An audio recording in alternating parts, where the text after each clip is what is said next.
Assalamualaikum Pak Doni. Waalaikumsalam Pak Fahrur. Gimana kabarnya nih Pak Fahrur? Alhamdulillah. Pak Doni gimana kabarnya Pak Doni? Alhamdulillah sehat. Alhamdulillah Pak Doni ya walaupun puasa cuaca seperti ini kita alhamdulillah masih diberi kesehatan sama Allah. Mudah-mudahan nanti Iya, sampai lah. akhir puasa kita bisa melaksanakan kewajiban kita sebagai seorang muslim ya Pak Doni ya. Iya, betul betul. Insya Begini Pak Allah. Doni, saya ingin ngobrol wawancara sebentar dengan Pak Doni. Mohon izin waktunya dan mohon maaf ya Pak Doni mengganggu waktunya sebentar ya. Oh ya, silakan silakan Pak. Apa yang bisa saya bantu? Begini Pak Doni, selama menjadi kepala sekolah, tentunya Pak Doni kan pasti pernah merasakan membuat keputusan yang dilema, ya. Buat keputusan itu Mm-mm. akan membuat Pak Doni dilema dan mungkin ada juga bujukan moral. Selama ini bagaimana Bapak dapat mengidentifikasi kasus-kasus yang merupakan dilema etika atau bujukan moral, Pak? Iya. Jadi begini Pak Fahrur, saya sebetulnya cerita dulu ya. Ya, boleh Pak, boleh Pak. Ya, saya ini kan jadi kepala sekolah belum lama sebenarnya Pak. Belum ada 1 tahun ini. Karena tadinya kan ketika menjadi guru, setiap ada kasus permasalahan selalu saya sampaikan ke kepala sekolah sebagai pemimpin pembelajaran di sekolah. Nah sekarang ketika saya menjadi kepala sekolah, sekarang akhirnya saya praktek secara nyata Pak Farul. Kalau dulu kan kita di modul itu kita praktek berdasarkan video ya kan. Nah sekarang ini nyata yang saya hadapi ini Pak. Langsung nyata ya langsung. Jadi apa ya berbekal ilmu yang saya dapatkan ketika dulu pendidikan guru penggerak di angkatan 2, kemudian lanjut menjadi pengajar praktik di angkatan 5 kemarin ketika berkunjung di beberapa sekolah JKP itu ya alhamdulillah ada beberapa masukan-masukan yang sekarang ini bisa saya jadikan sebagai referensi ketika menghadapi beberapa permasalahan ataupun kasus yang ada di sekolah saya. Karena selama ini saya mengidentifikasi kasus-kasus tersebut itu kalau saya Pak Farul ya itu berdasarkan prinsip etika yang berlaku di masyarakat. Artinya ketika itu masih dirasa baik di lingkungan sekolah maupun lingkungan masyarakat ya is okay gitu kan artinya. Karena saya percaya walaupun sebenarnya prinsip itu tidak berkaitan dengan referensi pribadi seseorang, tetapi kan kalau kita cermati melalui nilai yang ada di masyarakat, nilai yang berlaku secara universal, kalau selama itu tidak bertentangan ya monggo monggo mawon artinya silakan saja. Jadi selama ini itu yang saya gunakan. Saya menggunakan konsep dan prinsip etika ya Pak Mahfud. Sehingga Jadi, ketika guru ataupun siswa ataupun warga sekolah ya saya lihat dulu apakah memang itu merupakan bagian dari pekerjaan sehingga mereka melanggar istilahnya melanggar atau apa gitu ya selama itu masih bisa ditoleransi saya toleransi kalau memang harus dilakukan tindakan lebih lanjut ya dilakukan tindakan lebih lanjut gitu. berarti ketika Bapak menjalankan pengambilan keputusan di sekolah Bapak, terutama untuk kasus-kasus di mana ada dua kepentingan sama, Bapak tetap mengutamakan nilai-nilai kebijakan universal yang Bapak sebutkan tadi ya, Pak ya? Ya kita melihat melalui prinsip etika yang berlaku baik itu di sekolah maupun di masyarakat gitu Pak Baru kan di sekolah kan kita ada tata tertib ya kalau di masyarakat itu kan kita ada norma-norma yang berlaku ya seperti itu ya saya lihatnya jadi ya kita sebagai pemimpin itu kan harus bijak harus bisa melihat apakah itu memang dilema etika atau bujukan moral yang memang terjadi. Karena sebagai seorang pemimpin di sekolah nggak bisa kita langsung saklek memutuskan suatu permasalahan harus begini kan nggak bisa. Artinya segala sesuatu harus kita pikirkan dengan matang-matang supaya nanti keputusan yang kita ambil itu tidak melukai hati seseorang ataupun suatu atau orang lain artinya seperti itu. Nggak bisa kita memaksakan. Berusaha Uh, sebijak mungkin, Pak ya. ya, ya, ya harus seperti itu. Walaupun ya tetap namanya setiap keputusan itu pasti akan ada yang kurang puas seperti itu Pak ya. Ya, Tidak tetap mungkin lah, kita tetap setiap putus itu memuaskan semua pihak, itu kan tidak mungkin Pak ya, seperti yang sudah tidak kita mungkin. pelajari kan gitu Pak ya. Iya, Pasti akan ada yang dirugikan atau yang kurang puas tadi Pak. iya. Tetapi kan tetap kita berperilaku dan kita berpatokan pada rules yang berlaku, pada peraturan-peraturan yang berlaku. Betul sekali Pak. Gitu. Lalu langkah-langkah atau prosedur seperti apa yang biasa Bapak lakukan selama ini Pak? Kalau dulu sebelum saya menjadi kepala sekolah, kebanyakan langkah-langkah yang saya ambil berdasarkan apa ya? Berdasarkan diri pribadi Pak Faru kalau dulu kan. Kemudian ketika saya belajar di guru penggerak selama 9 bulan, kemudian setelah saya lanjut lagi ke beberapa sekolah yang saya dampingi ketika menjadi pengajar praktik itu, akhirnya saya paham tentang ini Pak, mengenai mekanisme 9 langkah pengambilan keputusan. Nah itu penting sekali itu. Karena kalau yang saya sikapi dan saya pahami itu sebagai seorang kepala sekolah itu perlu sekali memiliki sikap bijak. Bagaimana ketika dia menjadi seorang pemimpin sekolah itu, dia memainkan peran sebagai pemimpin pembelajaran secara optimal. Agar ini Pak, bisa mengambil sebuah keputusan yang dimana keputusan itu tetap berperilaku tetap pada relnya sebagai prinsip pembelajaran seorang pemimpin gitu loh. Artinya pemimpin itu tetap berpegang teguh kepada prinsip-prinsip pembelajaran. Jadi tidak pada emosi atau apa gitu kan. Kadang-kadang kan seperti itu. Bisa. Tapi kalau kita tetap kepada mekanisme 9 langkah pengambilan keputusan, insya Allah itu. Jadi keputusan yang kita hasilkan itu bisa sebagai pedoman berperilaku di sekolah tersebut ketika kita menjadi pemimpin di sekolah gitu Pak. Berarti patokan Bapak tetap pada 9 langkah itu Pak ya, untuk setiap dalam pengambilan keputusan Pak ya. Iya kan ada beberapa itu Pak ya. Ya, betul. Dari step-stepnya itu kan Betul, betul, Pak. seperti itu. Selanjutnya hal-hal apa saja ya Pak yang selama ini Bapak anggap efektif? Bapak kan tadi sudah mengatakan 9 langkah keputusan Pak ya, dalam pengambilan keputusan. Nah sekarang langkah-langkah itu, hal-hal itu pada kasus-kasus dilema etika itu yang Bapak anggap efektif itu apa saja Pak? Apakah 9 langkah itu atau ada beberapa Pak dalam kasus-kasus tertentu misalnya? Mengenai efektivitas langkah itu kan nggak bisa kita ambil seperti ini atau seperti itu Pak. Artinya ketika saya melakukan sebuah prosedur pengambilan keputusan itu kan saya mempertimbangkan. Kalau dulu kan di guru penggerak itu ada 4 paradigma berpikir gitu ya. Nah, kemudian setelah itu bagaimana kita mengkaji dengan 3 prinsip berpikir, ya sehingga kemudian kita perluas lagi dengan melakukan 9 langkah keputusan. Sebagai seorang pemimpin di sekolah, perlu sekali kalau saya itu berpikir berdasarkan rasa peduli Pak Farid, sehingga nanti bisa menimbulkan sikap empati terhadap orang lain. Itu penting sekali. Nah, baru kita mengambil 9 langkah keputusan melalui apakah nilai-nilai itu bertentangan atau tidak dalam situasi di sekolah, kemudian menentukan siapa saja yang terlibat dalam situasi tersebut, mengumpulkan fakta-faktanya, kemudian sampai kepada membuat keputusan dan melakukan refleksi.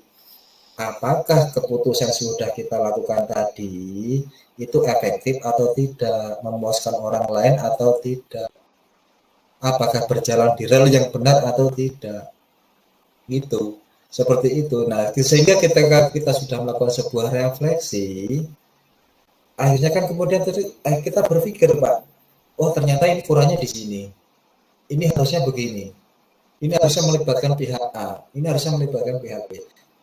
Kita kaji lagi, kembali lagi dari awal, seperti itu. Jadi itu adalah prosedur yang saya lakukan. Dalam sehingga sehingga efektif atau tidaknya ketika dalam kasus pengambilan keputusan itu yang melakukan itu tadi Pak, refleksi tadi beberapa langkah yang saya jelaskan tadi. Nah, kemudian apakah itu masuk dilema etika ataupun rujukan moral, ya sebagai kepala sekolah tentunya saya memberikan beberapa solusi. Artinya begini, saya mengajak orang tersebut untuk berpikir mengidentifikasi ini, kira-kira itu bagus atau tidak kan gitu kan ya. Kemudian membuat beberapa daftar atau fakta-fakta yang relevan dari apa yang sudah dia lakukan. Kemudian saya minta untuk ini Pak, mengidentifikasi pemangku kepentingan dalam dilema tersebut, membuat daftar tindakan apa yang akan dilakukan, hingga kemudian yang terakhir itu mencari tahu apakah ada sudah terjadi sebuah perubahan sistematis dalam dirinya, supaya hal itu tidak terulang lagi. Jadi ada beberapa langkah yang harus kita lakukan. Efektif atau tidaknya ya tinggal tergantung dari permasalahan tersebut. Kalau memang permasalahan tersebut tidak harus melalui beberapa prosedur, ya sudah kita laksanakan saja. Artinya kita sudah berpegang teguh kepada beberapa prinsip yang sudah kita pelajari dulu. Patokannya Pak ya. Iya, karena kan yang kita pelajari di modul itu ketika kita terapkan di dunia nyata sangat berbeda Pak Fadul ternyata. Kalau kita belajar di video itu kan enak gitu kan ya. Oh ini kasus ini sepertinya seperti ini. Tapi ketika kita sudah di dunia nyata berhadapan langsung dengan segala permasalahan, ya beda ternyata kan gitu. Apalagi lebih tertantang Pak ya. Iya, karena ketika kita berhadapan dengan kasus-kasus besar, misalnya di sekolah itu ditemukan, misalnya ada penyalahgunaan tidak kekerasan atau apa, kan artinya perlu gini Pak, perlu pendalaman secara komprehensif, perlu pendalaman secara integral dan holistik terhadap suatu kasus yang luar biasa itu, sehingga nantinya semua orang itu bisa mendapatkan pemahaman terhadap kasus tersebut. Itu penting sekali seorang pemimpin seperti itu, memiliki sikap seperti itu. Karena kasus yang terjadi di sekolah itu kan banyak sekali.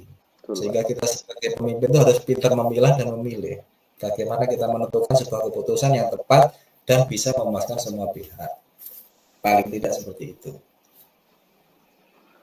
Lalu hal-hal apa saja Pak yang selama ini yang Bapak anggap tantangan dalam setiap pengambilan keputusan pada kasus-kasus dilema etika yang Bapak hadapi, Pak? Nah, banyak sekali Pak, apalagi terutama ini kita berhadapan dengan guru ini kan. Guru ini kan banyak sekali permasalahan, baik itu yang berlangsung di rumahnya ya, ketika di rumah dibawa ke sekolahan itu kan, ya masalah juga itu akhirnya kan. Kemudian ketika dia berlaku di sekolah dengan muridnya, dengan sesama guru kan, dengan warga sekolah, itu pun ya masalah lagi. Tapi yang paling penting Pak, jadi saya bagaimana memberikan jalan berpikir tetapi tidak menggurui gitu maksud saya itu. Jadi saya memberikan jalan berpikir tapi bukan jalan pintas gitu terhadap dia, sehingga ketika kita mengajak mereka untuk berpikir, oh mereka bisa memberikan sebuah solusi thinking gitu ya, best way, oh saya harus begini nih kan gitu. Jadi saya minta mereka untuk berpikir sendiri gitu kan. Tantangannya seperti itu. Kadang-kadang kan kalau jadi kepala sekolah, kamu tuh harusnya begini, kamu harusnya begini ya. Kalau kepala sekolah zaman dulu begitu.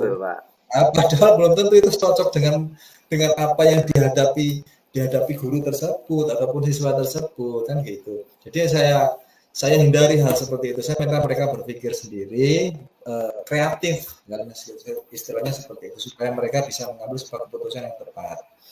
Kemudian saya memberikan umpan balik yang positif, bukan yang negatif kepada mereka, supaya timbul lagi rasa ingin memperbaiki di dalam dirinya, timbul rasa tanggung jawab di dalam diri mereka sendiri gitu. Jadi saya memberikan umpan balik yang positif kepada mereka. Kemudian karena saya kepala sekolah, tentu saja saya begini Pak Farul, menggunakan posisi saya sebagai kepala sekolah untuk mempengaruhi, artinya mempengaruhi untuk tindakan yang lebih baik seperti itu, dengan memberikan beberapa contoh kepada mereka. Oh di sana ada lokasi seperti ini, begini. Jadi kalau mereka berpikir, mereka bisa mencari sebuah solusi tanpa kita sebagai orang yang menggurui terhadap permasalahan tersebut. Selama ini segitu yang saya praktekkan. Berarti bisa dikatakan Bapak menerapkan coaching Pak ya ketika permasalahan di situ Pak ya. Penting itu Pak Farul. Karena coaching itu kan banyak digunakan. Kalau dulu itu kan di beberapa perusahaan ya, gunanya bagaimana membangkitkan semangat kerja kepada karyawan. Tapi kalau kita praktekkan itu di sekolah, itu kan sangat bagus sekali bagaimana membangkitkan daya inisiatif, intuisi, daya kreatif siswa, guru-guru, seperti itu. Walaupun sebenarnya coaching itu nggak bisa sekali 2 kali, mungkin bisa 3 kali, 4 kali terhadap mereka kan seperti itu. Artinya ketika kita melakukan coaching itu kan timbul dari dalam diri mereka. Oh, berarti saya harus begini nih, berarti saya harus begini nih, seperti itu. Paling tidak seperti itu yang saya harapkan pada mereka. Memunculkan kesadaran diri mereka sendiri berarti Nah, Pak ya. itu seperti itu. Sesuai dengan Susah loh Pak seperti itu. betul Pak. Saya juga pernah merasakan sebenarnya Pak ya. Oh iya, Walaupun memunculkan secara kesadaran diri itu susah. ya, karena dulu pernah saya seperti itu dan namanya dulu belum pendidikan ini belum tahu kalau itu namanya coaching. Tapi ya kalau Mm-mm. coaching kan kalau kita pelajari kan itu memunculkan potensi. Kadang ya seperti Bapak tadi bilang, harusnya kamu seperti ini seperti ini. Jadi kita bertindak sebagai Nah, konsultan gitu Pak, konseling. kesan menggurui. Iya, Jadi menggurui. kita ini bukan coaching, malah mentoring kan. Malah Kadang kita kita juga ngajar. memberikan Ya solusi itu malahan kan yang gitu saya Pak ya. hindari itu. Itu yang saya hindari. Jangan sampai kita mentoring terhadap guru ataupun siswa kita, supaya nanti ada daya lenting dari dalam dirinya gitu loh. Ada solusi, ada best way thinking. Oh, saya harus begini, saya harus begini, berdasarkan mereka sendiri. Jadi kita nggak ada kesan menggurui. Menemukan solusi untuk masalah mereka sendiri Pak ya. Nah, itu paling penting itu. Seperti itu. Lalu selanjutnya Pak, eh, setiap dalam pengambilan keputusan ya, setiap Bapak mengambil keputusan, adakah tata kala atau jadwal ketika Bapak mengambil keputusan itu untuk menyelesaikan sebuah kasus itu Pak? Iya. Sebenarnya nggak ada jadwal sih Pak. Ketika saya lihat kasus itu apakah, jadi saya lihatnya gini, ketika kasus itu memang urgent harus diselesaikan sekarang, ya wis kita harus selesaikan sekarang karena memang bisa diselesaikan saat itu juga.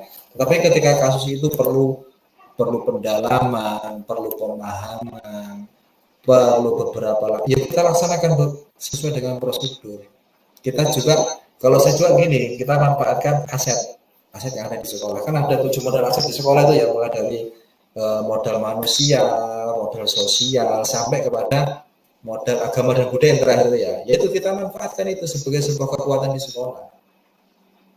Berdasarkan dari situ saja kalau saya. Hmm, jadi Nggak usah kita terlalu ini. Jadi mereka bisa berpikir sendiri. jadi berdasarkan tingkat urgensi Pak ya, apakah harus Iya, diselesaikan saat itu atau kalau memang mungkin dia sulit ya atau bisa kan kasus itu mungkin agak merambah kemana-mana ya berarti kan harus diselesaikan lebih melakukan pendalaman lagi Pak ya. iya. Dan kan gini Pak Farul, kan kita ada komunitas. Di sekolah kita ada komunitas dengan guru, dengan komite, itu kita manfaatkan. Kita push mereka untuk ikut berpikir juga, memberikan solusi, memberikan pengalaman-pengalaman hidup mereka. Kadang-kadang kan belum tentu loh pengalaman hidup mereka itu di bawah kita. Kadang-kadang mereka lebih luar biasa pengalaman hidupnya. Betul. Itu bisa kita manfaatkan itu. Seperti itu. Itu Dan aset-aset sekolah yang luar biasa seperti itu. tadi Bapak sebutkan gini Pak ya, Bapak memakan aset-aset sekolah ya untuk mempermudah dalam Bapak mengambil keputusan ya Pak ya. Selain aset Iya, sekolah tadi Pak, faktor apa lagi sih Pak yang mendukung atau mempermudah Bapak, membantu Bapak dalam mengambil keputusan Pak? iya. Karena saya Muslim Pak Farul ya, saya tidak fokusnya kalau saya gini, ketika sholat itu saya sholat malam ya, saya berdoa kepada Allah Subhanahu Wa Taala, saya minta petunjuk ya sebagai ya, karena manusia itu kan bisanya apa, segala sesuatunya sudah digariskan kepada Allah. Ketika saya sudah mengadu kepada Tuhan saya, kemudian saya manfaatkan komunitas yang ada di sekolah saya, baik itu komunitas guru, siswa ataupun komite. Ada komunitas guru penggerak yang bisa saya manfaatkan. Saya bisa sharing kepada mereka beberapa solusi, berbagai permasalahan. Nah, dari berbagai macam masukan, itu kan bisa kita saring, bisa kita jadikan referensi bagaimana kita melihat dan memilih sebuah permasalahan. Jadi segala sesuatu prosedur itu tetap dipelajari dan saya kondisikan sesuai dengan keadaan. Seperti itu.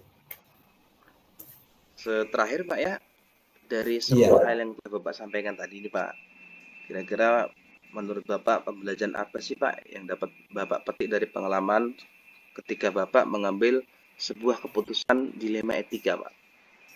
Iya. Ketika menghadapi sebuah permasalahan dilema etika ataupun bujukan moral itu kan sebagai seorang pemimpin di sekolah yang paling utama ini Pak Farul, perlunya memiliki sikap bijak dan pengertian terhadap segala permasalahan, terhadap segala sesuatu. Karena dilema itu kan setiap hari kita hadapi permasalahan seperti ini. Sebagai seorang pemimpin di sekolah, kita harus selalu pintar-pintarnya melakukan komunikasi. Bagaimana membangun komunikasi yang baik antara kepala sekolah dan guru, kepala sekolah dengan siswa, kepala sekolah dengan warga sekolah, baik itu komite ataupun yang lain. Melalui komunikasi yang baik, melalui komunikasi yang bisa memberdayakan orang lain, itu kan artinya sebagai pemimpin itu bisa memberikan sebuah keputusan yang nantinya bisa memuaskan bagi mereka gitu. Kalau saya sih selama ini begitu Pak. Jadi saya selalu bersikap bagaimana menjadi seorang manusia yang bijaksana dan pengertian terhadap mereka, sehingga nantinya bisa memberikan empati lah kepada warga sekolah. Karena kan yang saya harapkan seperti itu, saling peduli di sekolah itu. Tumbuh sikap saling peduli, sikap kekeluargaan, sehingga kita bekerja nyaman antara kepala sekolah, guru dan siswa dan komite sekolah menjadi sebuah satu kesatuan, sehingga nantinya bisa membangun sebuah peradaban, sebuah pendidikan yang lebih baik lagi. Seperti itu ya. Baiklah Pak, luar biasa Pak ya dari wawancara atau obrolan kita malam ini. Dari obrolan kita ini, wawancara kita ini, saya sangat mendapatkan ilmu yang sangat luar biasa Pak. Di sini saya tadi sedikit merangkum Pak ya, dari jawaban sama Bapak tadi yang bagi saya sangat terkesan itu semua Pak. Cuman saya menyoroti poin-poin penting di mana satu, ketika Bapak mengambil sebuah keputusan, Bapak selalu merefleksi Pak. Merefleksi apakah keputusan itu sudah tepat atau perlu nanti untuk dikaji ulang. Seperti itu Pak, karena tidak semua pemimpin seperti itu Pak. Karena kadang ya maaf ngomong kan ya Pak ya, namanya kita manusia pasti ada sifat egoisme Pak ya, egois. Ya, betul. Ketika kita memutuskan sesuatu seharusnya itu pasti benar, kita sudah yakin benar, padahal belum tentu itu benar. Dia tidak mau merefleksi apakah banyak merugikan orang lain atau tidak, kan seperti itu Pak ya. Makanya salah satu poin tadi yang saya ambil itu refleksi dari Pak itu luar biasa, bisa benar-benar bermanfaat buat saya. Yang kedua, kolaborasi Pak. Pak tadi mengatakan kolaborasi dan komunikasi dengan warga sekolah, di mana kita sebagai pemimpin itu harus benar-benar bisa berkolaborasi, dan Bapak menempatkan diri Bapak itu sebagai pemimpin bukan bos, di mana pemimpin itu harusnya akan mengayomi Pak ya. Ketika bos itu kan selalu menuntut, tapi pemimpin itu mengajak, mengayomi, ayo kita maju bersama. Ya betul Pak Waru. Itu Pak ya. Kalau bos itu prinsip yang sudah diajarkan oleh Ki Hajar Dewantara, gitu kan. Jadi sebagai seorang guru itu kan sifatnya itu hanya sebagai penuntun. Betul Pak. Menuntun tumbuh kembangnya siswa, menuntun tumbuh kembangnya sebuah ekosistem, sehingga apa? Supaya ketika nanti mereka menjadi manusia itu bisa menjadi sebuah manusia yang bahagia dan selamat hidupnya. Seperti itu Ki Hajar Dewantara mengajarkan kepada. Betul sekali Pak. Mundur 1.1 itu Pak ya. Itu tujuannya itu. Yang terakhir tadi Pak yang saya sangat berkesan itu Bapak memanfaatkan aset Pak. Karena tidak semua pemimpin bisa memanfaatkan aset yang ada. Aset baik itu sumber daya manusianya ataupun sarana prasarana dan ekosistem itu tidak semua bisa kan Pak ya. Semua itu kadang dia lakukan sendiri, kadang dia merasa bisa sendiri, jadi tidak mau memanfaatkan teman-teman rekan-rekan gurunya atau ekosistem sekolah yang bisa membantu dia dalam mengambil keputusan. Dan itu sangat luar biasa. Harus dirubah itu. Ya. Cara pandangnya harus dirubah. Pemimpin itu tidak harus selalu memberikan arahan atau memberikan solusi, tetapi pemimpin itu harusnya bisa mengambil atau menghimpun semua masukan dari bawah supaya nantinya bisa memberikan sebuah kemaslahatan kepada mereka. Betul sekali Pak. Saya luar biasa Pak. Saya mendapatkan ilmu yang sangat luar biasa ya. Berbicara, wawancara dengan Bapak. Mudah-mudahan kelak ketika saya bisa menjadi pemimpin, baik itu pemimpin pembelajaran ataupun pemimpin yang lainnya, nanti saya bisa menerapkan semua yang kita pelajari ini dan saya bisa menjadi pemimpin yang aman dan yang baik. Mudah-mudahan seperti itu Pak. Insya Allah Pak, saya juga masih belajar ini. seperti kita belajar Pak ya, belajar terus menerus kita nih Pak ya, manusia kan kita Ya, tetap belajar terus menerus belajar sepanjang sampai ayat. panjang ayat. Nabi juga kan berkata seperti itu, belajar itu dari Iya, mulai betul. omongan sampai liang lahat. Saking pentingnya ilmu Nah, itu Pak betul, ya. betul. Terima kasih banyak Pak atas waktunya Pak, luar biasa. Sama-sama, Pak Mudah-mudahan Fatur. kita nanti bisa ngobrol lagi Pak, dan Bapak bisa menurunkan ilmu-ilmu Bapak kepada saya yang sangat luar biasa, dan doakan kami Pak mudah-mudahan lulus. Mudah-mudahan Amin, lulus saya dan doakan. kami bisa mengikuti jejak Bapak ini, jadi orang-orang sukses dan bisa menjadi pemimpin-pemimpin pelajaran yang bijak kelak di kemudian hari Pak ya. Amin. Terima kasih Pak waktunya Pak. Maaf Iya, mengganggu sekali Pak. lagi. Saya pamit Pak Iya, ya. Pak. Iya. Assalamualaikum. Waalaikumsalam warahmatullahi wabarakatuh.